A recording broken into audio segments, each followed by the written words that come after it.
A billionaire finds 5 lost children in the woods and offers them shelter. Upon returning home, something he sees leaves him in shock. The roar of William Parker's Range Rover engine was drowned out by the rumble of thunder. Rain pelted the windshield, turning the winding road into a grey blur. William, a 55-year-old man whose face rarely appeared in the headlines despite his billionaire fortune, gripped the steering wheel tightly. His eyes, weary after a rare charity event, struggled to make out the path ahead. Then, a flash of lightning revealed something unusual by the side of the road. William slammed on the brakes, his heart skipping a beat. Through the curtain of rain, he glimpsed small, trembling shapes. Children. "My God," he murmured, incredulous. Lowering the window, William felt the cold wind and rain lash against his face. "Hey," he called out, his voice competing with the storm. "Are you all right?" 5 pairs of wide eyes stared back at him. The oldest, a girl who looked no more than 7 years old, stepped forward. Her dark hair was plastered to her face by the rain, and she was visibly shivering. "But please," she stammered, "we got lost." William hesitated. His self-preservation instinct, honed by years of isolation, urged him to keep going. But something in those frightened eyes held him back. "Get in," he said, surprising even himself. "I'll take you somewhere safe." The children exchanged apprehensive looks. The oldest girl bit her lip, clearly torn between fear of this stranger and the danger of the storm. "I won't hurt you," William promised, his voice softer now. "I promise." After a moment that felt like an eternity, the girl nodded. She began helping the younger children into the car, her tiny hands trembling as they opened the door. William watched in the rearview mirror as they settled in. Besides the oldest girl, there were 2 boys and 2 girls, none looking older than 6. All of them were soaked, shaking, and alarmingly thin. "Are you hungry?" William asked, turning the heater up to full blast. The youngest boy, no more than 5 years old, let out a small sob at the word hungry. The oldest girl hugged him, casting a cautious glance at William. "A little," she admitted. William nodded, speeding up. His mind swirled with questions. Where had these children come from? How did they end up alone in the woods during a storm? And why, despite all his instincts for privacy, did he feel compelled to help them? The road wound through the dense forest, the car's headlights barely piercing the darkness ahead. William could feel the children's nervous stares on his back. "My name is William," he said, trying to break the tense silence. "Could you tell me your names?" There was a pause. Then the oldest girl spoke. "I'm Emily," she said quietly. "That's Michael, Sophia, Olivia, and Daniel." William nodded, memorizing their names. "It's nice to meet you. We're almost at my home. You can dry off and get something to eat there." The trees began to thin out, revealing a large clearing. In the center, illuminated by occasional flashes of lightning, stood an imposing mansion. William heard surprised gasps from the back seat. As the car climbed the long driveway, William couldn't help noticing the contrast between his world of isolated luxury and the 5 frightened, hungry children in his car. What was he doing? How would he explain this to Mary, his longtime housekeeper? The car stopped in front of the mansion. William turned off the engine and turned to face the children. 5 pale, apprehensive faces stared back at him. "Listen," he said gently. "I know you're scared, but I promise you'll be safe here. Let's go inside, get dried off, and then we can talk about how to get you home." Emily, the oldest, studied his face for a long moment. Then, slowly, she nodded. "Okay," she said, her voice small but firm. When William opened the front door, the sound of rain was replaced by the echo of their footsteps in the grand entrance hall. The children looked around with wide eyes, clearly amazed by the place's grandeur. "Mary," William called out, "we need towels and dry clothes." While they waited, William couldn't help noticing how the children huddled together, the older ones instinctively protecting the younger. What had they gone through to develop such a bond? The sound of hurried footsteps announced Mary's arrival. She stopped abruptly upon seeing the soaked group in the foyer, her eyes widening in surprise. "Mr. Parker," she began, clearly confused. "What?" Later, Mary, William interrupted gently. First, we need to take care of these children. As Mary rushed off to fetch towels and dry clothes, William found himself studying the children's faces. Who were they? Where had they come from? And why did he feel such a strange connection to them, especially Emily? Little did William know that this chance encounter in the woods was about to set off a chain of events that would change his life forever.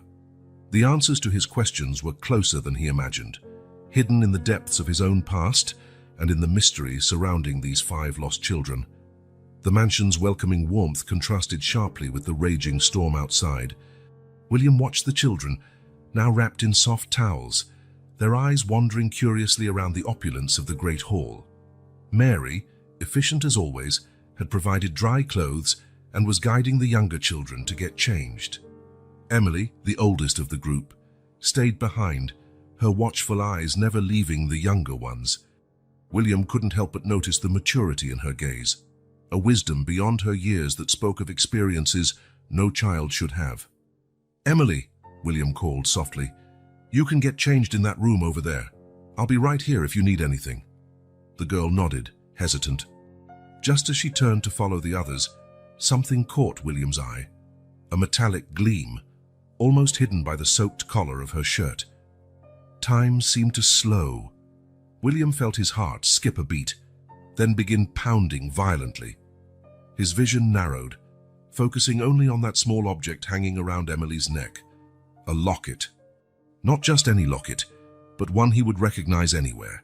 Small, oval, with a delicate floral pattern etched into its surface, identical to the one he had given his daughter, Sarah, on the day she disappeared, nearly 8 years ago. "Emily," his voice came out rough, almost a whisper. "That locket." The girl stopped, her hand instinctively going to the jewelry. Her eyes, previously tired, now flashed with alertness and caution. William struggled to maintain his composure. 1,000 questions exploded in his mind, but he knew he couldn't scare the child. Taking a deep breath, he knelt down to her eye level. "I'm sorry, I don't mean to scare you," he said, trying to smile reassuringly. "It's just that locket reminds me so much of one I knew a long time ago. Would you mind telling me about it?" Emily hesitated, her fingers gripping the locket as though she feared someone might snatch it away. "It's mine," she said, her voice low but firm. "It always has been." William nodded slowly. "I understand, it's very pretty. Do you know where it came from?" The girl frowned, a shadow passing through her eyes. "No, not really. It's the only thing I've had since forever." William's heart ached at the confusion and barely disguised sadness in her voice. He desperately wanted to press for more information, to find out how this locket, Sarah's locket, had ended up with Emily. But the fear in the girl's eyes stopped him. "That's all right," he said gently. "It's a very special piece. I'm glad you have it." Emily relaxed slightly, though her eyes still studied William warily. Can I go get changed now?" William nodded, standing up. "Of course. Go ahead." As he watched Emily disappear into the next room, William felt as though the ground had been pulled out from under his feet. His hands trembled, and he had to lean on a nearby chair for support. Sarah's locket, here, after all these years, hanging around the neck of a lost girl he had found by chance in a storm. What did it mean? Could Emily be? No. Impossible. Sarah had been 19 when she disappeared. Emily couldn't be older than 7 or 8. But then, how? "Mr. Parker," Mary's voice pulled him out of his turbulent thoughts. "Are you all right?" William turned to his trusted housekeeper, seeing the concern in her eyes. For a moment, he considered sharing his shocking discovery. But no, not yet. Not until he understood more. "Yes, Mary," he managed. "Just tired. It's been quite a night." Mary nodded, though her look said she wasn't fully convinced. "The children are changing. Should I prepare something for them to eat?" "Yes, please," William replied, grateful for the distraction. "Something light and warm. And maybe some hot chocolate." A small smile appeared on Mary's face. "Of course, sir, I'll be right back." As Mary left, William found himself walking over to the large window overlooking the mansion's gardens. The storm still raged outside, occasional lightning illuminating the darkness. He pressed his forehead against the cold glass, trying to organize his thoughts. The locket was unmistakable. He'd had it custom-made, a special gift for Sarah on her 18th birthday. The last time he saw it was on the day she left home, promising to return soon. A promise she never fulfilled. Years of searches, private investigations, public appeals, all in vain. Sarah had vanished without a trace, taking not just the locket but also William's heart with her. And now, by some cruel twist of fate, the locket reappeared, brought by a lost child on a stormy night. The sound of soft footsteps made him turn. Emily was back, now wearing dry clothes that were slightly too big for her. The locket gleamed against the pale fabric of her new shirt, almost as though mocking him. "Sir?" she asked hesitantly. "Where are the others?" William forced a smile. "They should be here soon. Mary is making something for you to eat. You must be hungry." As if to confirm his words, Emily's stomach rumbled audibly. The girl blushed a little, and for the first time, William saw a small, shy smile light up her face. At that moment, seeing the vulnerability and innocence in her eyes, William made a decision. He would uncover the truth behind this locket and these lost children. And in the process, maybe he would finally discover what happened to his beloved Sarah.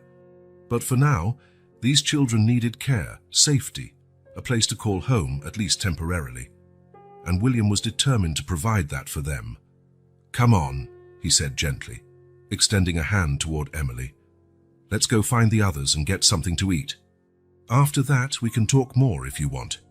Emily looked at his outstretched hand for a long moment before, hesitantly, placing her small hand in his. The touch was as light as a feather, but for William, it carried the weight of unspoken promises and unsolved mysteries. As he led Emily toward the kitchen, where the comforting aromas of Mary's cooking were beginning to fill the air, William couldn't help feeling that his life was about to change drastically. The locket was only the beginning. What other secrets would these lost children bring to light, and would he be prepared for the truths they might reveal? With a final glance at the locket gleaming around Emily's neck, William took a deep breath and stepped into the kitchen, ready to face whatever fate had in store for him. The next morning dawned clear and fresh, a striking contrast to the previous night's storm. William Parker was in his study, the first rays of sunlight filtering through tall windows and illuminating the stack of papers on his desk. He had barely slept, his mind swirling with questions about the 5 children who now slept in luxurious guest rooms upstairs. A soft knock on the door interrupted his thoughts. "Come in," he called, knowing it would be Mary. The housekeeper entered, carrying a tray with coffee and toast. Her usually serene face was marked with lines of concern. "Good morning, Mr. Parker," she said, placing the tray on the desk. "The children are still sleeping. I imagine they're exhausted after everything." William nodded, picking up the cup of coffee. "Thank you, Mary. How did they seem last night after I went to bed?" Mary hesitated, choosing her words carefully. "Frightened, sir? Confused?" The oldest, Emily, stayed awake for a while, watching over the others. I had to reassure her several times that they were safe before she finally fell asleep. William frowned, recalling the wary look in Emily's eyes. "Did they say anything about where they came from, about their parents?" "Not much, sir," Mary replied, her voice dropping. "They only mentioned an orphanage, but—" She paused, clearly uncomfortable. "But what, Mary?" William prompted gently. "Sir, I don't think it's an ordinary orphanage," Mary finally said. "The way the children react, their fear, I'm afraid they may have gone through terrible things." William felt a knot forming in his stomach.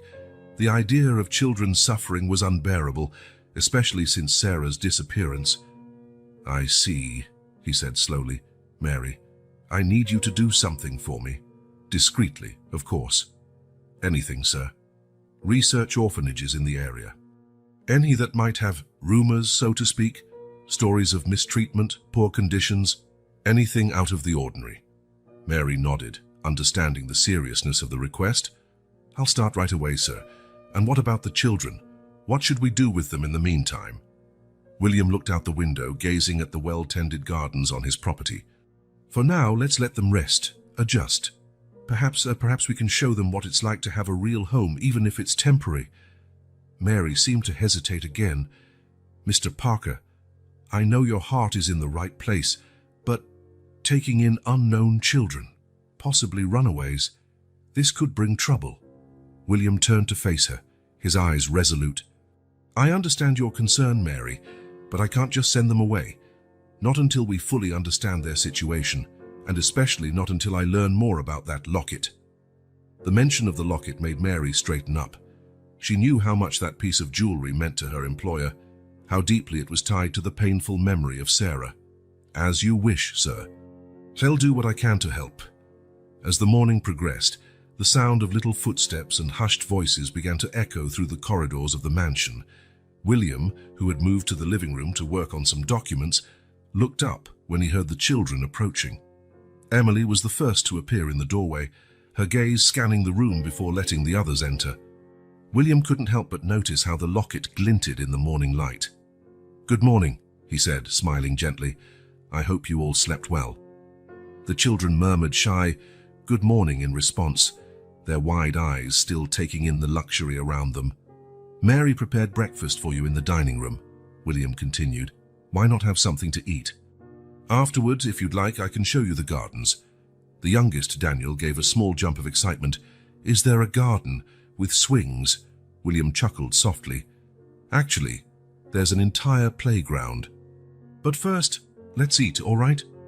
As the children made their way to the dining room, William couldn't help noticing how they seemed slightly more relaxed than the night before. The smell of pancakes and the promise of play appeared to have momentarily driven away their fears. During breakfast, William observed their interactions. Emily, ever vigilant, made sure everyone ate. Michael, the second oldest, seemed particularly protective of Sophia, the shyest of the group. Olivia, on the other hand, chatted excitedly about the elegant dishes and cutlery, clearly fascinated by the luxury. It was Olivia who finally broke the ice with William. Sir, she asked between bites of pancake, are you kind of like a king? William nearly choked on his coffee, surprised by the innocent question. No, I'm not a king, he replied, smiling softly. I'm just someone who's been very lucky in life. But you have a castle, Daniel insisted, his eyes shining with admiration. It's just a big house, William explained gently. But I admit it sometimes feels too big just for me. Emily, who had remained silent, finally spoke. Why do you live alone in such a big place? The question caught William off guard. For a moment, the familiar pain of losing Sarah hit him. Well, he began slowly, it wasn't always like this. But sometimes life takes us down unexpected paths. Something in William's tone seemed to touch Emily. For the first time, he saw a flicker of empathy in her guarded eyes. After breakfast, as promised, William took the children out to explore the gardens. Seeing their faces light up as they ran across the manicured lawn, played on the swings, and explored the hedge maze was a bittersweet experience for William. On one hand, his heart warmed at their happiness. On the other, he couldn't stop thinking about Sarah and the games she would never again play in these gardens. While the children played, Mary approached William. Sir, she said quietly, I started the research you asked for. There are troubling rumors about an orphanage about 30 miles from here. William nodded gravely. Keep investigating, Mary. We need to know more. As the day wore on, William watched the children growing more comfortable in the mansion. He saw how their eyes lit up at discovering the library filled with books, how they laughed while playing in the indoor pool, how they marveled at the spacious bedrooms they now occupied. But beneath the momentary joy, William could still see the scars of their past. In quiet moments, he caught sight of lost expressions, involuntary tremors, protective hugs among the siblings. And always, his eyes were drawn to the locket around Emily's neck. The mystery behind that piece of jewelry and these 5 lost children consumed his thoughts. That night, after tucking the children into bed, William found himself once again in his study, a photo of Sarah in his hands. What happened to you, my dear? He whispered to the smiling image. And how are these children connected to you? Outside, the moon shone over the mansion's silent gardens, illuminating a new chapter in William Parker's life, a chapter filled with mysteries, challenges, and perhaps a chance for redemption. The light from William Parker's laptop illuminated his tense face as he typed an encrypted email. It was nearly midnight, and the mansion's silence was broken only by the faint ticking of the antique clock in the study. "Dear Mr. Reeves," William wrote, "I need your services again. The situation is delicate and requires utmost discretion." James Reeves was a private investigator William had hired years ago when Sarah disappeared. Now, with 5 mysterious children under his roof and a familiar locket around one child's neck, William knew he needed professional help once more. After detailing what he knew about the children and the possible orphanage, William hesitated before mentioning the locket. Finally, he decided to include this crucial information. If there was a connection to Sarah, Reeves had to know. As soon as he hit send, William heard a soft creak from the hallway. Rising silently, he opened the study door to find Emily standing there, her eyes wide with surprise at being caught. "Emily?" William asked quietly. "Is everything all right?" "Can't you sleep?" The girl bit her lip, clearly debating whether to trust him. I had a nightmare," she finally admitted, her voice almost a whisper. William's heart tightened. "Do you want to talk about it?" Emily shook her head no, but made no move to return to her room. William recognized the look in her eyes, the fear of being alone, but also the fear of asking for help. "How about some hot chocolate?" he offered. "It always helps me when I can't sleep." A small smile appeared on Emily's face, and she nodded timidly. In the kitchen, while William prepared the drinks, Emily sat at the central island, her feet swinging without reaching the floor. The locket gleamed softly under the dim light. "Emily," William began carefully, placing a steaming mug in front of her, "I know you and the other children went through a lot. If you ever want to talk about it, I'm here to listen." The girl took a sip of her hot chocolate, her eyes fixed on the drink. For a long moment, William thought she wouldn't answer. Then, in a low, trembling voice, she began to speak. "The orphanage. It wasn't a good place," Emily said, her voice quavering. "There wasn't enough food. The beds were hard and cold. And the adults." She shuddered visibly. William felt a surge of anger well up inside him, but he kept his voice calm. "Did the adults hurt you?" Emily didn't answer directly, but her silence spoke volumes. "We decided to run away," she continued. "I promised I'd take care of the younger ones. We walked for days until you found us." William fought the urge to hug her, knowing the sudden contact might scare her. Instead, he gently placed his hand over hers. "You were very brave, Emily, and you did a great job looking after the others." Emily looked at him, tears glinting in her eyes. "So you won't send us back, will you?" "Never," William promised firmly. "You're safe here." The next morning, while the children had breakfast under Mary's attentive care, William received Reeves's reply. The investigator agreed to take the case and would start immediately. Over the following days, William watched as the children slowly began to open up. Daniel, the youngest, started following him around like a shadow, fascinated by the gadgets and trinkets in his study. Sophia, once so shy, was caught several times humming softly while exploring the gardens. Michael showed a surprising talent for chess, spending hours playing against a program on William's tablet. Olivia, on the other hand, seemed determined to learn all about the mansion and its luxuries. "Mr. William," she asked one day, "why do you have so many different spoons at the dinner table?" William laughed, patiently explaining about salad forks, dessert spoons, and soup spoons. Her enthusiasm for learning was contagious, reminding him painfully of Sarah's insatiable curiosity. A week into the investigation, Reeves sent his first detailed report. William read it in his study, his heart racing with each paragraph. The orphanage, located in a remote area, had a grim reputation among local residents. There were rumors of neglect, lack of resources, and more disturbingly, repeated allegations of abuse that had been swept under the rug. Even more intriguing, Reeves discovered that the orphanage's official records were inconsistent. Children appeared and disappeared from the files without explanation. Adoptions were processed suspiciously fast, often for foreign couples who were never seen in the area again. As for the specific 5 children, Reeves found very little information. It was as if they had appeared at the orphanage out of nowhere, with no birth records or known relatives. Most disturbing, however, was a note at the end of the report. Mr. Parker, I found an interesting cross-reference. About 7 years ago, a young woman matching your daughter's description was seen in the nearby town. I'm investigating further. William felt the blood run cold in his veins. Sarah, near that terrible place. Could there be a connection? His thoughts were interrupted by a cry from the garden. Rushing to the window, he saw Emily comforting a tearful Sophia, who had apparently fallen off the swing. Watching Emily gently tend to Sophia's scraped knee, William felt a mixture of emotions: compassion for what these children had endured, anger at those responsible for their suffering, and a growing determination to uncover the truth, no matter the cost. The locket around Emily's neck glinted in the afternoon sun, a constant reminder of the mystery that bound them together. William knew he was only scratching the surface of something much bigger and potentially more dangerous. But seeing Sophia's hesitant smile as Emily helped her to her feet, William realized he couldn't turn back. These children needed him, and he would not abandon them. With a determined sigh, William turned back to his laptop. There was much work to be done, many questions to be answered, and he was just getting started.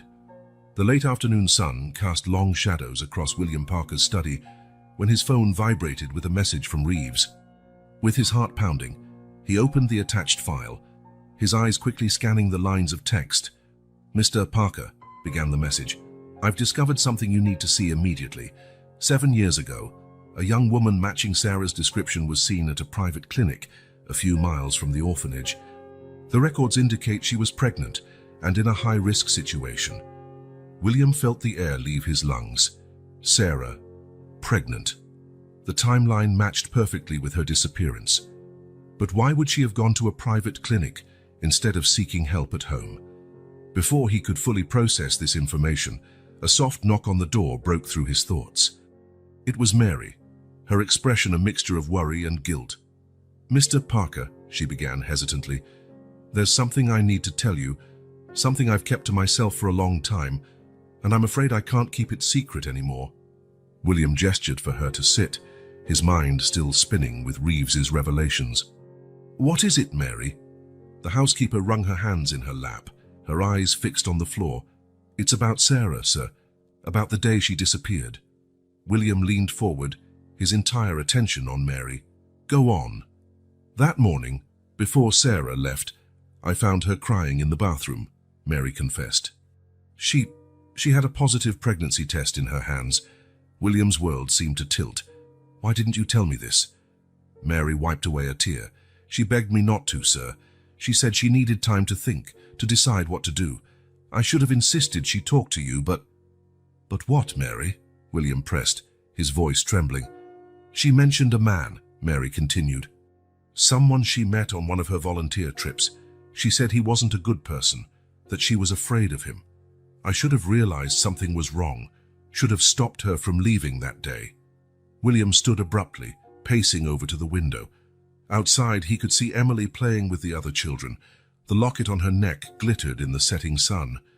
"Mary," he said slowly, do you think it's possible that Emily is the granddaughter we never knew we had?" Mary finished, following his gaze. The silence that followed was heavy, laden with possibilities and unanswered questions.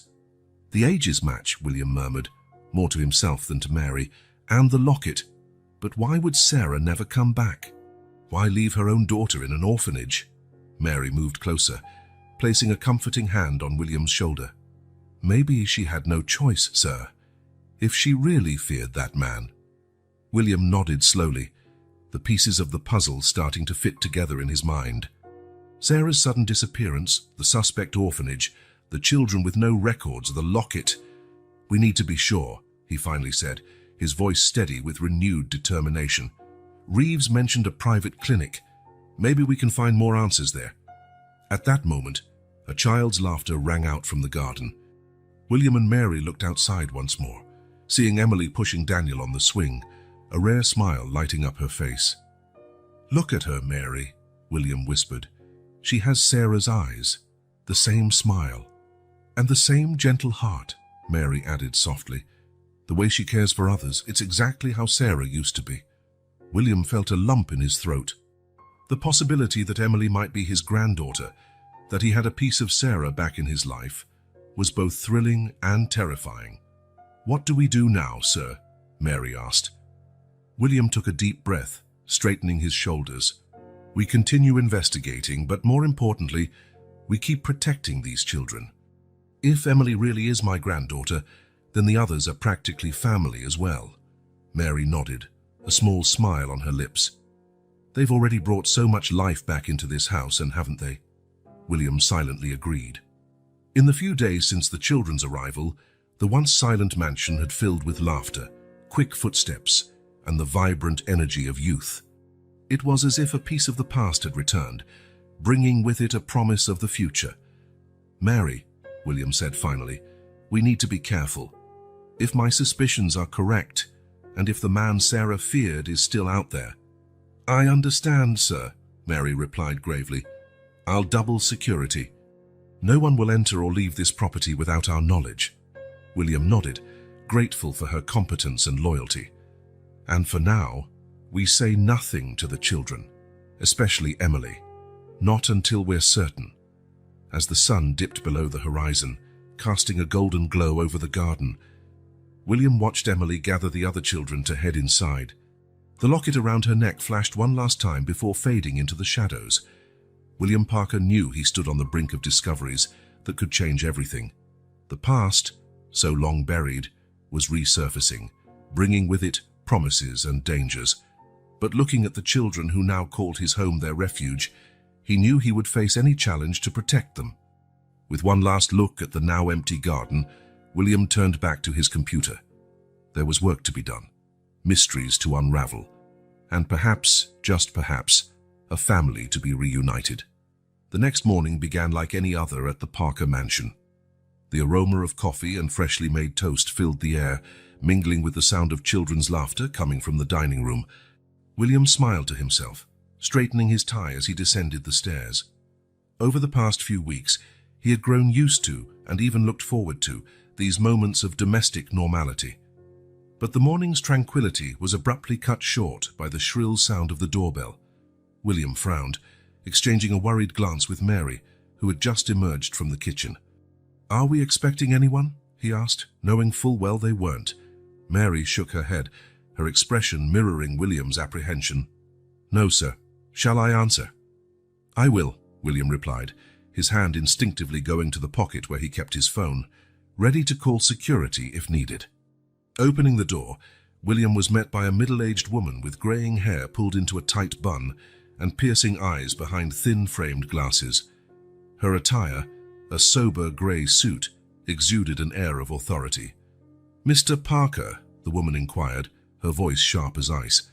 "I'm Agatha Blackwood, a social worker from the St. Clair Orphanage. I'm here regarding 5 children who disappeared from our institution a few weeks ago." William's heart skipped a beat, but years of tough negotiations helped him maintain a neutral expression. "I see. Please, come in, Ms. Blackwood. We can discuss this in my study." As he led the visitor down the hall, William noticed the sudden silence that had descended on the house. The children's laughter had ceased, replaced by a tense, oppressive hush. In the study, William gestured for Agatha to sit, positioning himself strategically between her and the door. "So, Mrs. Blackwood, what exactly brings you here?" Agatha adjusted her glasses, her eyes never leaving William's face. "As I mentioned, Mr. Parker, 5 of our children have gone missing. We have reason to believe they might be here. I'd like to see them immediately." "And what reason is that?" William asked calmly, though his pulse was racing. "Confidential information," Agatha replied curtly. "The important thing is that these children must return to the orphanage. That's standard procedure." William leaned forward, his eyes narrowing slightly. "Ms. Blackwood, before we proceed, I'd like to see official identification and documentation related to these children." A flicker of irritation crossed Agatha's face, but she quickly masked it, rummaging in her briefcase. "Of course, here's my identification. As for the children's files, unfortunately, I don't have them with me at the moment." Their disappearance was sudden. William examined her credentials, noting details that seemed out of place. His years of business dealings had trained him to spot forgeries, and something about this document wasn't right. "I see," he said, handing back the identification. "Well, as you can imagine, Ms. Blackwood, the safety and well-being of these children is my top priority. I can't simply hand them over without proper documentation and verification." Agatha stood abruptly, her composure beginning to crack. "Mr. Parker, this is absurd. Those children are the state's responsibility. You have no authority to keep them here." At that moment, a small sound caught William's attention. Turning slightly, he saw Emily standing at the study's threshold, her wide eyes full of fear, fixed on Agatha. Agatha's reaction was immediate and revealing. Her face hardened, a mixture of anger and something darker flashing in her eyes. "Emily," she said, her voice falsely sweet, "it's time to come home, dear." Emily visibly trembled, stepping back. William moved instinctively, placing himself between the child and Agatha. "I think it's time for you to go, Mrs. Blackwood," he said firmly. "This isn't over, Mr. Parker," Agatha hissed, gathering her briefcase. "I'll be back with the proper authorities." As William escorted her to the door, he spotted the other children hiding behind Mary in the living room, their faces pale with fear. Once Agatha was gone, William locked the door and turned to the children. Emily ran to him, clinging to his leg. "Don't let her take us back," she pleaded, tears in her eyes. Kneeling, William gently hugged Emily. "I won't, I promise. You're safe here." Straightening up, he addressed Mary. "Call the lawyer and Reeves. We need to act fast." In the minutes that followed, the mansion turned into a fortress. William activated the advanced security system while Mary comforted the children. In his study, William typed furiously on his computer, researching everything he could about St. Clair Orphanage and Agatha Blackwood. What he found only increased his concern. There were no official records of any Agatha Blackwood employed at any orphanage in the area. The phone rang and William answered quickly upon seeing Reeves's number. "What did you find?" The investigator's voice was grave. "Mr. Parker, this woman, Agatha Blackwood, isn't who she claims to be. I've traced connections to a group suspected of child trafficking. The orphanage is just a front." William felt a chill run down his spine. His suspicions were being confirmed, and the situation was worse than he imagined. "Reeves, I need you to find out everything you can about this group, and tighten security around the property. We can't take any risks." Hanging up the phone, William looked out the window, seeing the children now gathered in the garden, Mary keeping watch beside them. Emily's locket shone in the sunlight, a constant reminder of the mystery that bound them together. William knew the battle was just beginning, but looking at those innocent children, he swore he would do anything to protect them. No matter the cost, no matter what secrets he had to unearth, he would face whatever it took to keep his new family safe. William's study was bathed in the twilight glow when his phone buzzed with another encrypted message from Reeves. Heart hammering, he opened the attached file, his eyes scanning the text.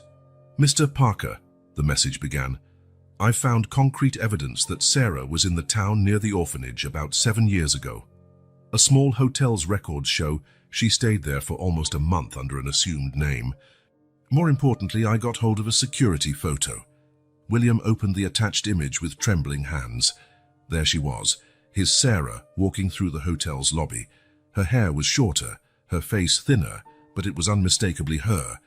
And, William noticed with a pang, she was visibly pregnant. As he tried to process this, a gentle knock came at the door. It was Mary, carrying a tray with tea. "Any news, sir?" she asked, setting the tray on the desk. William nodded slowly, turning his laptop screen so Mary could see the photo. The housekeeper gasped, hand going to her mouth. "Oh, Sarah," she murmured. "What happened to you, dear?" "Reeves says she stayed in that town for almost a month," William explained, his voice rough with emotion. "Mary, she was pregnant. Emily, she must be my granddaughter." Mary nodded, tears in her eyes. "I always suspected, sir, the way she acts, those eyes. They're Sarah's eyes." William was about to respond when his phone rang again. It was Reeves. "Mr. Parker," the investigator's urgent voice crackled through, "I've just had a very interesting conversation with a former employee of the orphanage. She remembers Sarah." William sat up straight, his heart pounding. "What did she say?" "According to this woman, a young mother arrived at the orphanage about 7 years ago, desperate and terrified. She'd just given birth and insisted she couldn't keep the baby. She said someone was after her, that it was too dangerous." William felt the blood run cold in his veins. "Did she mention who was after Sarah?" There was a pause on the other end. "Not specifically, sir. But she said the young mother mentioned a powerful, dangerous man, someone with connections who would make her disappear if he found her." The pieces of the puzzle were beginning to form a grim picture in William's mind. "Anything else, Reeves?" "Yes, sir. The ex-employee mentioned that in the days that followed, she saw the mother several times outside the orphanage, watching from a distance. She seemed to be in mourning, crying silently as she watched the children play." William closed his eyes, feeling a sharp pain in his chest as he imagined Sarah, alone and broken-hearted, watching her child from afar. "Thank you, Reeves. Keep investigating. We need to know more about this man Sarah feared." Hanging up, William turned to Mary, who had heard the entire conversation in silence. "Mary," he said slowly, "do you recall Sarah mentioning anyone? Someone who might be dangerous?" The housekeeper frowned in thought. "Not specifically, sir.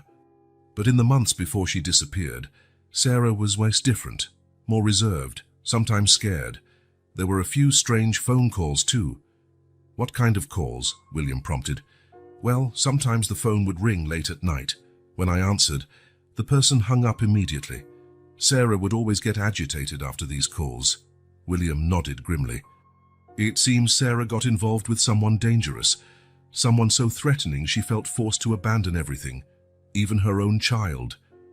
At that moment, a joyful shout came from the garden. Peeking out the window, they saw Emily pushing Daniel on the swing, both giggling without a care. "What do we do now, sir?" Mary asked softly. William watched the children for a long moment before replying, "We keep protecting them, Mary, and we find out the truth. Sarah may have been forced to leave Emily, but now we have a chance to fix that." He rose, walking to the window. "But we must be cautious. If the man Sarah feared is still out there, and if he learns about Emily—" "He won't lay a finger on her," Mary said firmly, "nor on any of the children." William nodded, grateful for Mary's unwavering loyalty.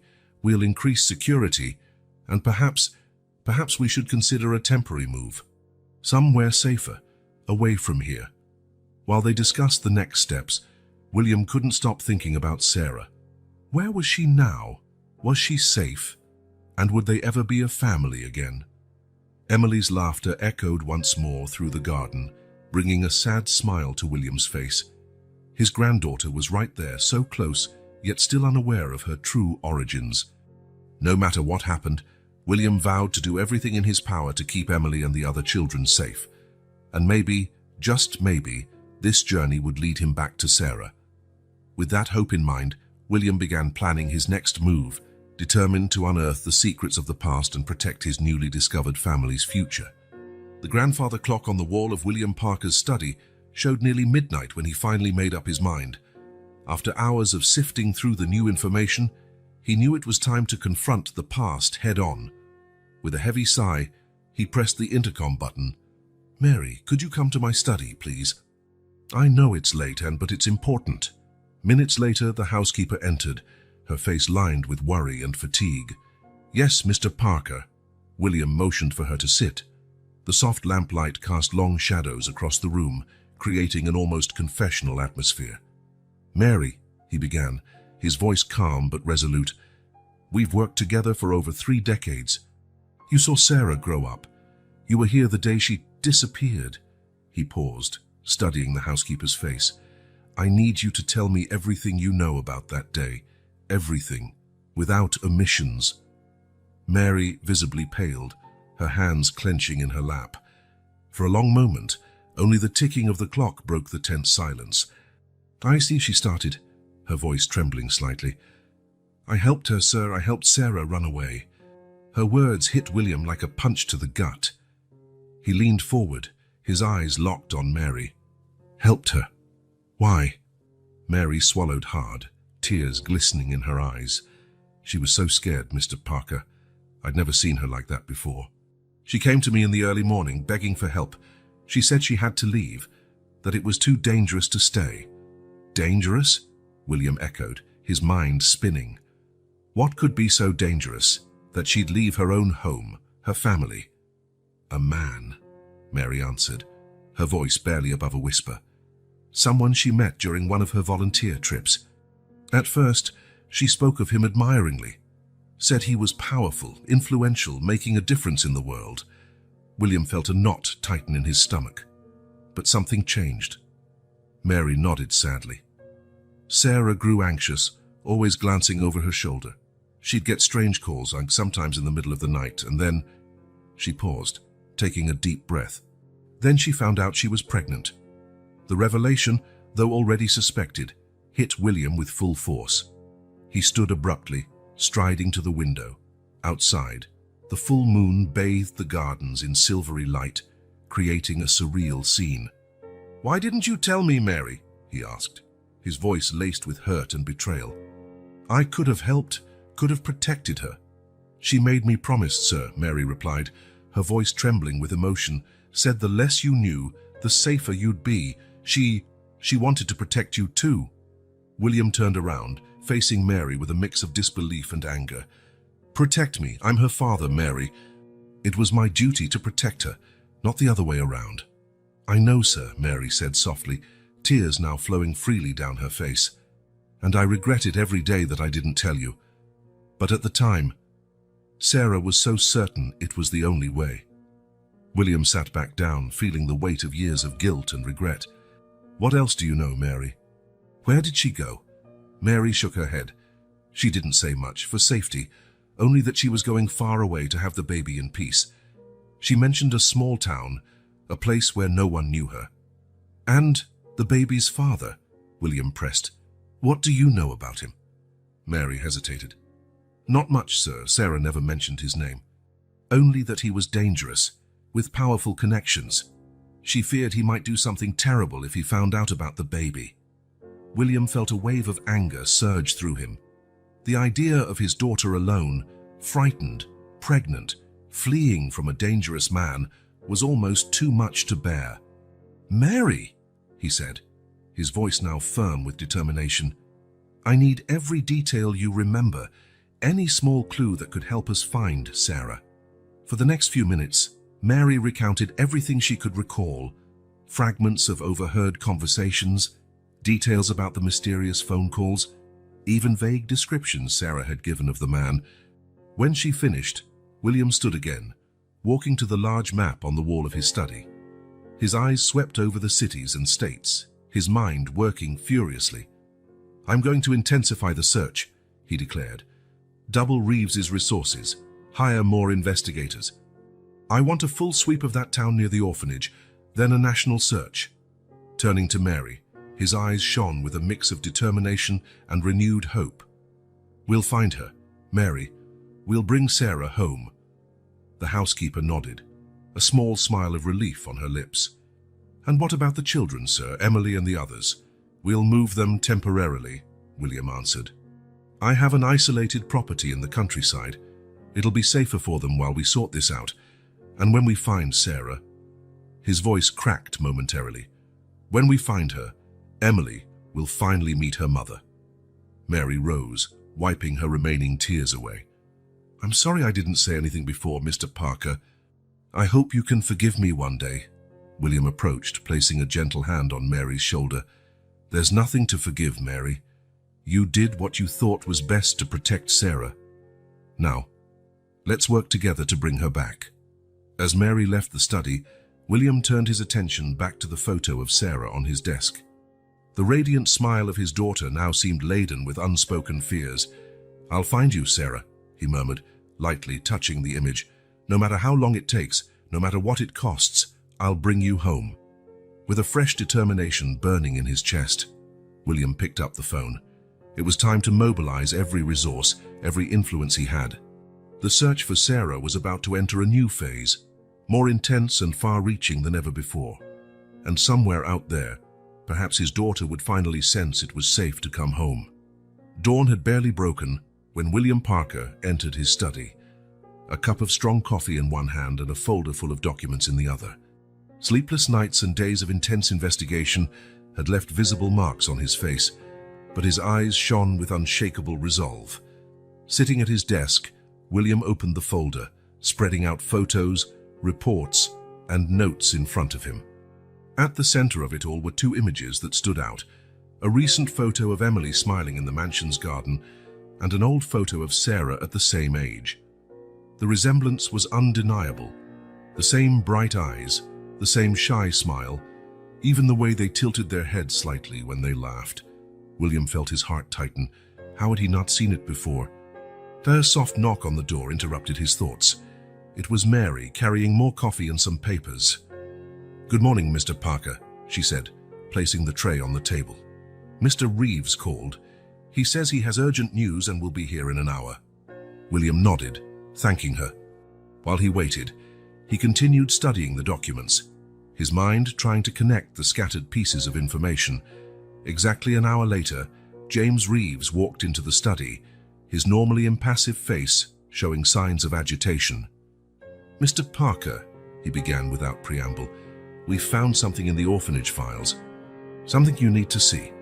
Reeves set a folder on the desk, opening it to reveal a series of old, worn documents. "These are admission records from 7 years ago. Look at the date and the description." William leaned in, his eyes scanning the document. His breath caught in his throat as he read, "May 14, 2017, female infant, approximately 2 weeks old. Left at the orphanage door with only a silver locket. No other identification provided. The date, only 2 weeks after Sarah disappeared, and the locket." "My God," William murmured, his voice trembling. "It's her. It's Emily." Reeves nodded gravely. "There's more, Mr. Parker. We found records of a young woman staying at a nearby hotel during that same period. The name was Fakers, but the description—" "Sarah," William completed, his heart racing. "Exactly," Reeves confirmed. "And there's something else. During her stay, this woman made several visits to a local clinic. Her clinic known for, well, helping women in delicate situations." William felt a rush of conflicting emotions, relief at finally having answers, pain at imagining what Sarah must have gone through, and a growing anger toward the man who put her in that situation. "What else have you uncovered about that man?" William asked, his voice tight. Reeves hesitated a moment. "We don't have a name yet, but we've got some information. Apparently, he was prominent in international philanthropic circles. There were rumors he used his connections for less than noble purposes." William stood abruptly, walking to the window. Outside, he could see Emily playing with the other children in the garden, her laughter echoing through the air. "She's my granddaughter," he said softly, more to himself than to Reeves. "All this time, she's been so close." Reeves stepped forward, his tone gentler now. "Mr. Parker, I know this is a lot to process, but we need to discuss our next steps, especially considering potential threats." William turned, his face set in determination. "First, I want absolute confirmation. A DNA test." "Already arranged," Reeves replied. "I discreetly collected a sample from Emily and sent it to a trusted lab. We'll have the results in a few days." William nodded, grateful for the investigator's efficiency. "What about Sarah? Any sign of her?" Reeves shook his head. "Nothing concrete yet, but with this new information, we can expand the search. We'll focus on areas where she might have hidden, far from large cities." William returned to his desk, his gaze falling again on the photos of Emily and Sarah. She must have stayed nearby, Reeves, watching Emily from a distance, making sure she was safe. "It's possible," Reeves agreed. "But we also have to consider she might have left entirely, afraid of being found." William felt a lump in his throat. The thought of Sarah alone, possibly still in fear, was almost unbearable. "There's one more thing, Mr. Parker," Reeves said, his voice cautious. We found records of a man visiting the orphanage several times in the months after Emily arrived. He never gave his real name, but the description matches what we know about the man Sarah feared. William felt a shiver run down his spine. You think he was looking for them? Reeves nodded gravely. It's possible, which makes it even more crucial that we tread carefully with our next moves. William stood again, going to the large map on the wall. His eyes swept across states, imagining where Sarah could be. We need to double our efforts, he declared. I want search teams in every state, check hospital records, clinics, women's shelters, anywhere Sarah might have sought help. Reeves jotted down notes quickly. And the children. William turned, his resolve clear. I'll take them to my countryside property tomorrow. It's isolated, secure. In the meantime, I want enhanced security here. No one enters or leaves without verification. After Reeves left, William called for Mary. The housekeeper entered, noting the changed atmosphere in the study immediately. Mary, William began, his voice gentle. Emily is my granddaughter. Mary's eyes widened, but she didn't look entirely surprised. Oh, Mr. Parker, she said, her voice shaking. I suspected she's so much like Sarah. William nodded, feeling tears welling up in his own eyes. We need to protect her, Mary. Her and the other children. There are dangerous people who might be looking for them. Mary straightened her shoulders, her expression determined. I'll do whatever it takes, sir. Those children are family now. William gave a grateful smile. Get them ready for a trip tomorrow. Tell them it's a holiday in the countryside. I don't want to scare them. As Mary left to carry out his orders, William returned his gaze to Sarah's photo. I'm going to find you, dear, he murmured, and I'll bring you back home, to your daughter, to our family. With a new determination burning in his chest, William Parker braced himself for the battle ahead. A battle to reunite his family, protect his newly discovered granddaughter, and finally unravel the secrets that had haunted his life for so long. William Parker's private jet cut through the night sky, its silvery silhouette reflecting the moonlight. Inside the luxurious cabin, William studied a series of documents spread across the table before him, his face a mask of intense concentration. Next to him, James Reeves was methodically organizing a digital map, marking points of interest in various cities. Mr. Parker, he began, pointing to a specific location, our first stop is Denver. We have a report of a woman matching Sarah's description, working in a rehabilitation clinic about 3 years ago. William nodded, his tired eyes still filled with determination. How long until we arrive? About 2 hours, sir. Silence fell over the cabin, broken only by the soft hum of the engines. William couldn't help his thoughts drifting to Emily and the other children, now safe at the countryside estate, under Mary's watchful care. Discovering that Emily was his granddaughter had only fueled his determination to find Sarah, to finally piece his family back together. As the plane began its descent into Denver, William felt a mixture of anxiety and hope swelling in his chest. Each new city, each lead, might be the one to bring him to Sarah. The next 48 hours were a frantic race through 3 states. In Denver, the rehab clinic lead turned into a dead end. The woman in question shared only a passing resemblance to Sarah. Undeterred, the team moved on to Seattle, where rumors circulated about a young mother living under a false name. William and Reeves scoured neighborhoods, spoke to locals, and reviewed hospital and school records. But once again, hopes fizzled when the woman proved not to be Sarah. Tension was palpable by the time they reached their third stop, Chicago. An anonymous tip had mentioned a woman with a mysterious past, working at a shelter for victims of domestic violence. As their car navigated Chicago's busy streets, William felt his heart pound. Something about this lead felt different, more tangible. The shelter was a discreet, unsigned building in a quiet residential area. William and Reeves were greeted by a middle-aged woman with kind eyes and a cautious expression. Mrs. Thompson, Reeves asked, showing his identification. We'd like to talk about one of your employees. The shelter director led them to a small office, her gaze shifting warily between William and Reeves. I understand the sensitivity of our residents and staff, she began, but I can't just hand out information. William gently interrupted, pulling a photo of Sarah from his pocket. "Please," he said, his voice quivering slightly. "This is my daughter. She disappeared 7 years ago. We just want to know if she's all right." Mrs. Thompson studied the photo for a long moment, her features softening. I recognize this woman," she finally said. "She worked here for almost a year, about 2 years ago. She called herself Anne, but I always suspected that wasn't her real name." William felt a wave of relief, hope, and anxiety. Where is she now? Did she say anything about where she was going? The director shook her head sadly. She left abruptly, said it wasn't safe to stay, mentioned moving west, but gave no specific details. While William absorbed the information, Reeves pressed for more: exact dates, possible contacts, anything that might help trace Sarah's movements. Leaving the shelter an hour later, William felt a mixture of frustration and renewed resolve.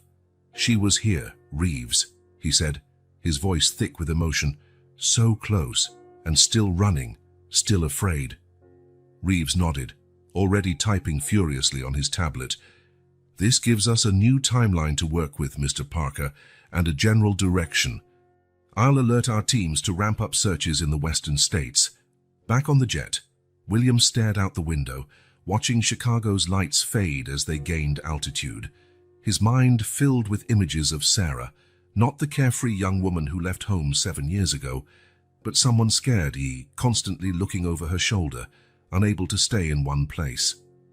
"Mr. Parker," Reeves's voice drew him back to the present. "I've just received an intriguing update. One of our contacts in Los Angeles identified a man matching the description of, well, Emily's possible father." William straightened in his seat, his full attention on the investigator. "What do we know?" "He's an executive at a large international NGO, has significant political connections and a spotless public reputation, but..." Reeves hesitated. "There are backstage rumors, hushed allegations, employees who vanished mysteriously." A knot formed in William's stomach. The thought of Sarah being involved with someone like that. "What's his name?" "Richard Blackwood," Reeves replied, showing a photo of a middle-aged man with a charismatic smile that never reached his cold eyes. William studied the image, feeling a surge of anger and resolve. "Is he looking for Sarah?" Reeves nodded solemnly. "We have reason to believe so." "Which makes our search all the more urgent." William rose, walking to the jet's minibar for a drink. His mind raced, processing all the new information. "Reeves," he finally said, turning to face the investigator, "I want half our resources dedicated to tracking Richard Blackwood's every move. If he's searching for Sarah, he might lead us to her. And the other half, sir, keep searching the western states. Sarah mentioned moving there. Check every small town, every remote community. She's probably looking for somewhere to hide and to go unnoticed." As the jet altered its course, now heading for Los Angeles, William couldn't shake the feeling that they were nearing a critical juncture. The puzzle pieces were falling into place, the picture becoming clearer. Gazing out at the starry sky, William made a silent promise. "I'm coming, Sarah. Just hold on a little longer. I'll bring you home." The night wore on, bringing with it the sense that major revelations, and perhaps great dangers, lay just ahead. William Parker steeled himself for whatever fate had in store, determined not to rest until his family was finally reunited and safe again. The California sun bore down on the asphalt as William Parker's car pulled up in front of an elegant office building in Los Angeles. Beside him, James Reeves checked his tablet one last time. "He's upstairs, Mr. Parker," Reeves reported. "Richard Blackwood, 15th floor. Our contacts confirmed he's alone in the office." William nodded, adjusting his tie. His heart pounded, a mix of anxiety and pent-up anger. After weeks of intense investigation, they were finally face to face with the man who had changed their lives 7 years ago. The elevator ride seemed to crawl. When the doors opened onto the 15th floor, William took a deep breath, steadying himself. Reeves stayed behind, ready to step in if necessary. William knocked on the office door. A deep voice replied, "Come in." Richard Blackwood was exactly like his photo. Tall, handsome, with a smile that never reached his cold eyes. He stood, extending a hand. "Mr. Parker." What a surprise. To what do I owe the pleasure? William ignored the offered hand, eyes locked on Blackwood's. "You know exactly why I'm here, Mr. Blackwood? Or should I call you the father of my granddaughter?" Blackwood's smile faltered for an instant, but he quickly regained composure. "Pardon me, but I have no idea what you're talking about." "Sarah Parker," William said, his voice trembling slightly. "My daughter. The woman you got pregnant and then abandoned 7 years ago."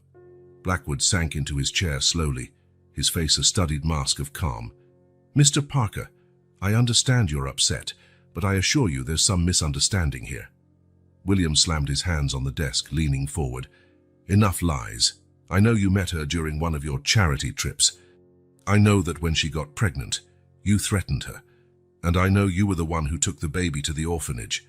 For a long moment, only the ticking clock on the wall broke the tense silence.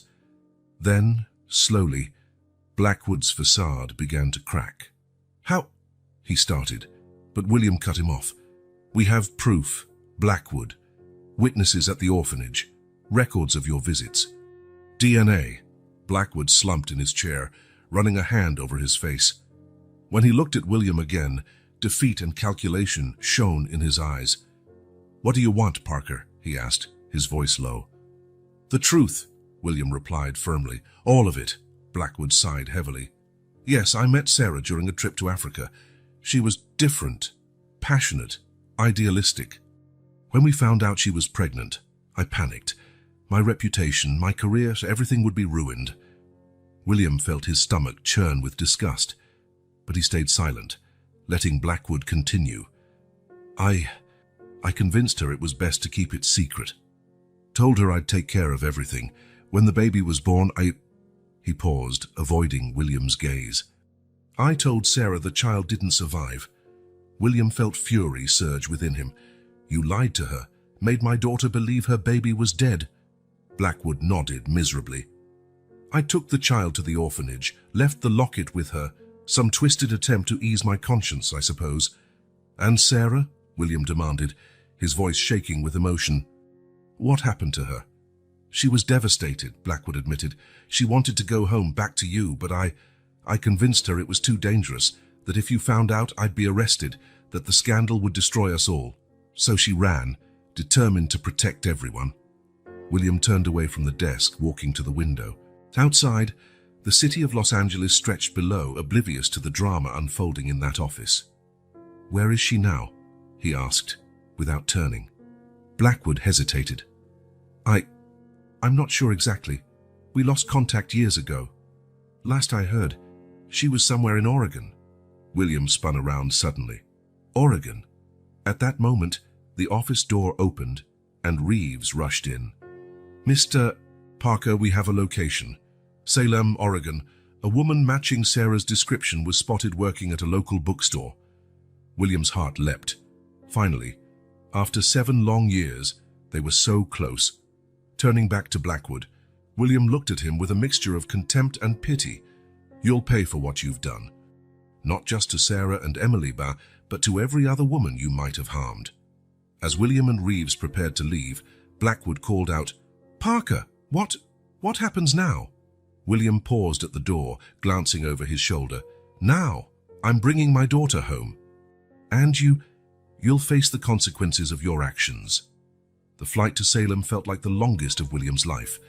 Every minute dragged as his mind whirled with the day's revelations.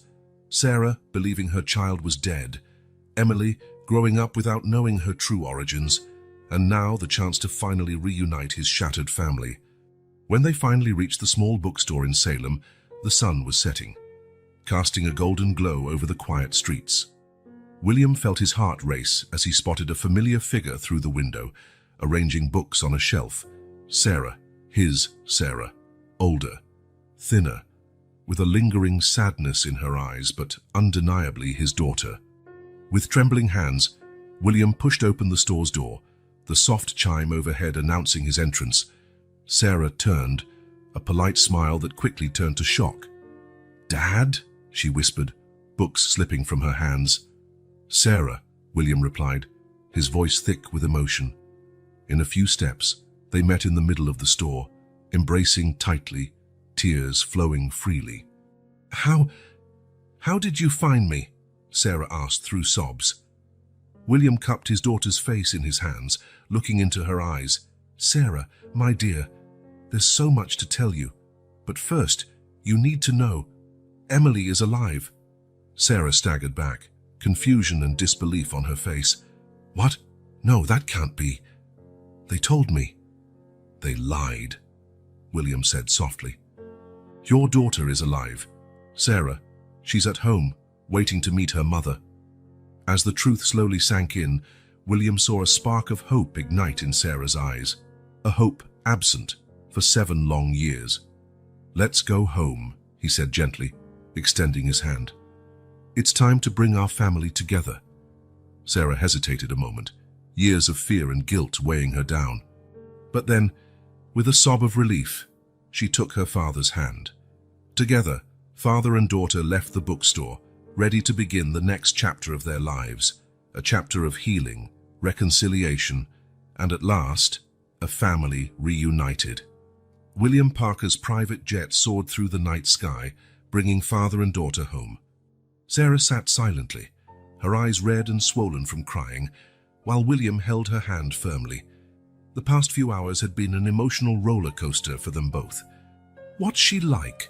Sarah asked softly, breaking the silence. Emily, my daughter. William smiled, his eyes shining with affection. She's amazing, Sarah, smart, brave, with a huge heart, so much like you at her age. Sarah closed her eyes, tears sliding down her cheeks. All these years, I thought she was dead. How could I have believed that lie? William squeezed her hand. You were deceived, Sarah. It wasn't your fault. What matters is that now we have a chance to fix things. For the rest of the flight, William told Sarah how he had found Emily and the other children, about his investigations and discoveries. Sarah listened in silence, processing the enormity of it all. When the jet landed, Mary was waiting with a car. Her eyes brimmed with tears at the sight of Sarah. Oh, my dear, she whispered, hugging her tightly. On the drive to the mansion, Sarah grew increasingly anxious. What if she hates me? She asked, fear evident in her voice. What if she doesn't want to meet me? William pulled the car up to the estate's entrance. Sarah, look at me, he said gently. Emily is a loving child who spent years dreaming of a family. She'll love you. But remember, it'll be a shock for her too. We need to go slowly. Taking a deep breath, Sarah nodded, mustering the courage to face a moment that would change her life forever. Inside the mansion, Emily and the other children were in the living room, apparently engaged in a board game. But Emily looked distracted, her eyes frequently darting to the window. William entered first, his heart pounding at the sight of the kids. Hello, everyone, he said, trying to keep his voice calm. Emily, sweetheart, could you come here for a minute? There's something very important we need to talk about. Emily got up, curiosity and a hint of apprehension in her eyes. As she approached, William gently guided her toward his study, where Sarah waited, trembling slightly. Emily, William began, kneeling to meet her gaze. Remember when we talked about family and how it can sometimes be complicated? Emily nodded slowly. Well, I've discovered something amazing about your family. Something that will change a lot of things. Emily's eyes widened, flicking between William and Sarah. What is it, Grandpa? William took a deep breath. Emily, this is Sarah. She's your mother. The ensuing silence was deafening. Emily stood rooted to the spot, her eyes locked on Sarah, who took a hesitant step forward. Hi, Emily, Sarah said softly, her voice trembling. I'm sorry it took me so long to find you. Emily blinked rapidly, as though determining if she was dreaming. My mom? She whispered. But I thought... I know, sweetheart, Sarah replied, tears streaming down her face. There was a big misunderstanding. I thought you died when you were born. If I'd known you were alive, I would have moved heaven and earth to find you. Emily took a step back, clearly overwhelmed. William placed a reassuring hand on her shoulder. It's all right, Emily. I know it's a lot to take in. You can ask questions. Say whatever you're feeling. The girl looked at William, then back at Sarah. Slowly, She lifted her hand to the locket around her neck. "Is that why you recognize this?" she asked William. William nodded. "Yes, sweetheart.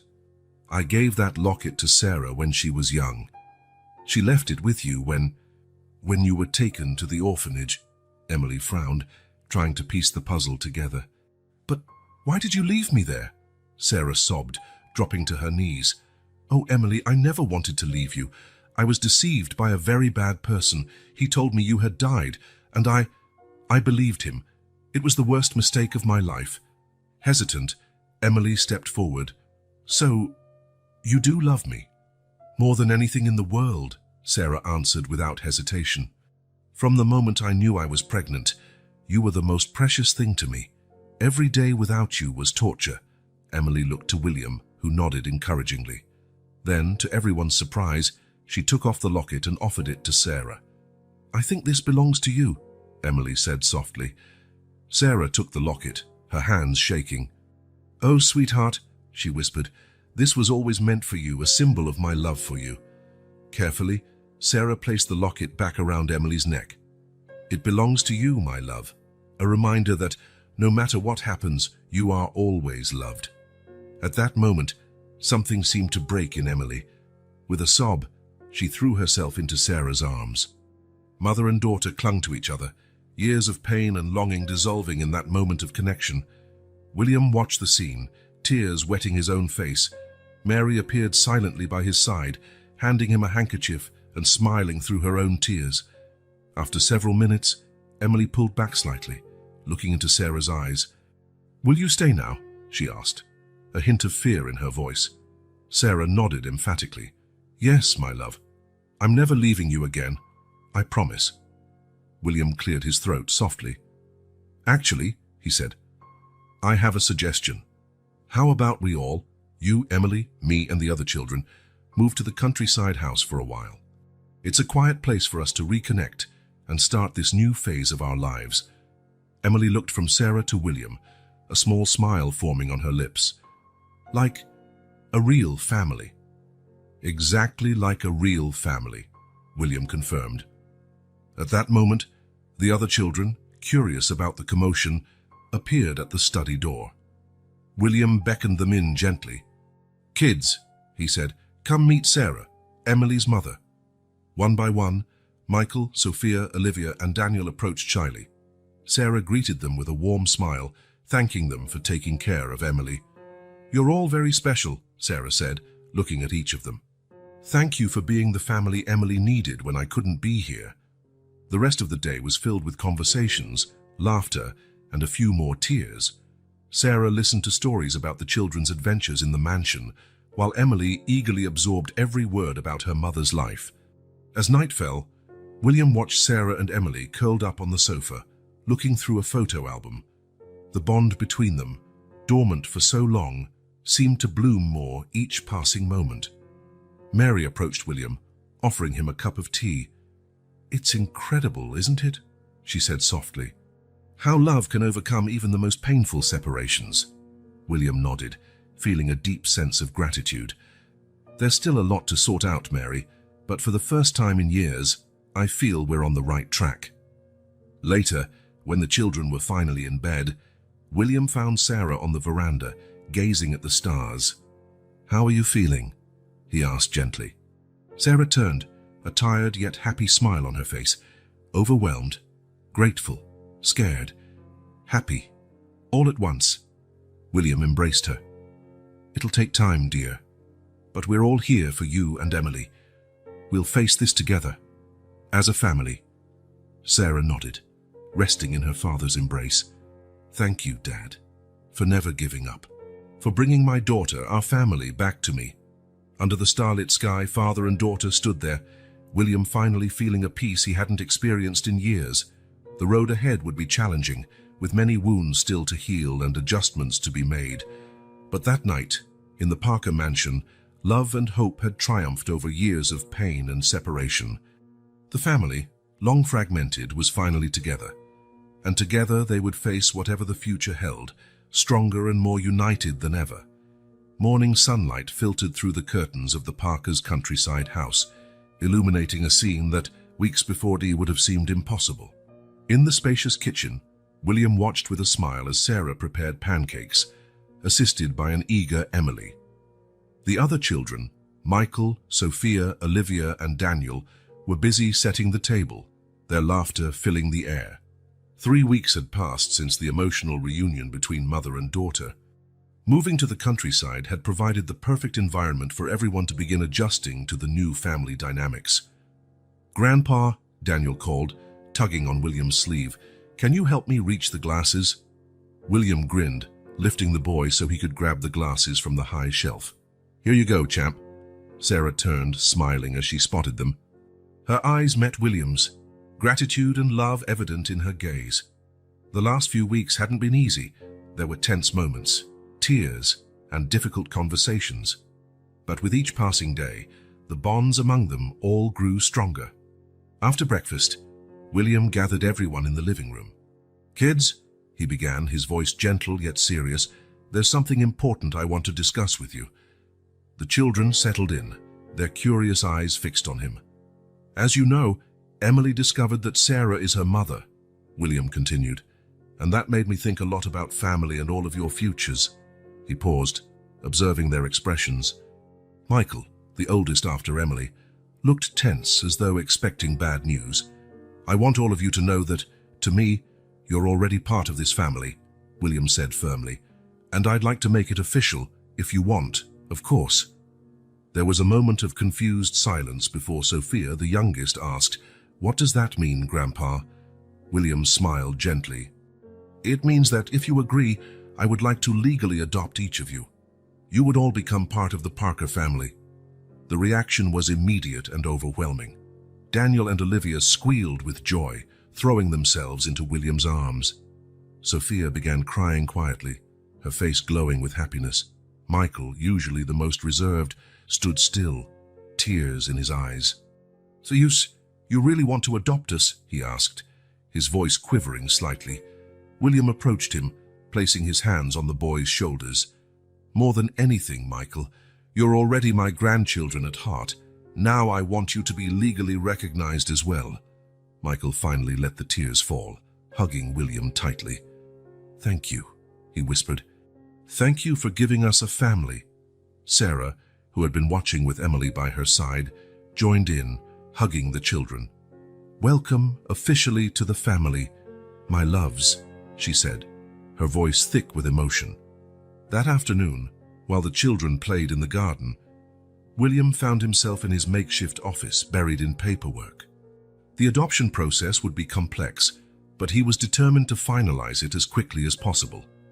A gentle knock on the door made him look up. It was Sarah, carrying 2 cups of coffee. "I thought you might need this," she said, handing him 1 cup. William smiled gratefully. "Thanks, dear." Sarah sat, eyeing the stacks of documents. "It's a lot, isn't it?" William nodded. "Yes, but it's worth it. These children deserve stability, a permanent home." Sarah fell silent for a moment, fiddling with the locket she now wore, a gift from Emily, who insisted her mother keep it as a symbol of their reconnection. "Dad," she began hesitantly, "I've been thinking it about other children like Emily, like Michael and the others. Children who weren't lucky enough to find us." William leaned forward, intrigued. "What do you have in mind?" "I want to help," Sarah said firmly. "Use our influence, our resources to improve conditions in orphanages, to support young mothers in vulnerable situations, so no other woman has to go through what I did." William felt a surge of pride. "I think that's a wonderful idea, Sarah. In fact, I've already been looking into something along those lines." Over the following days, as the adoption process advanced, William and Sarah began working on their new project. They contacted child welfare experts, lawyers, and social workers. Plans were made to renovate orphanages, set up programs for single mothers, and create a network of foster families. One afternoon, while the entire family was gathered in the living room, Emily picked up the locket Sarah wore, examining it thoughtfully. "You know," she said, looking from William to Sarah, "this locket started as a gift from Grandpa to you, Mom. Then it was with me as a reminder of a family I never knew. Now what, sweetheart?" Sarah asked gently. Emily smiled, a smile that lit the entire room. Now it's a symbol of our whole family, of how even when we were apart, we were still connected. William felt tears forming in his eyes. You're absolutely right, Emily. Inspired by his granddaughter's words, William ordered similar lockets for each of the children. When they arrived, weeks later, the family held a small ceremony in the garden. As he placed the lockets around each child's neck, William said, "These lockets are a reminder that no matter what happens, you will always have a family that loves you, that there will always be a place for you here." That night, watching the children sleep peacefully, William reflected on the incredible journey that had brought them all together. From a chance encounter in the woods to a loving, united family, from broken hearts to healed ones, filled with hope. And as he looked to the future, to helping other children and families in need, William knew this was just the beginning of a new chapter, a chapter of love, healing, and above all, family.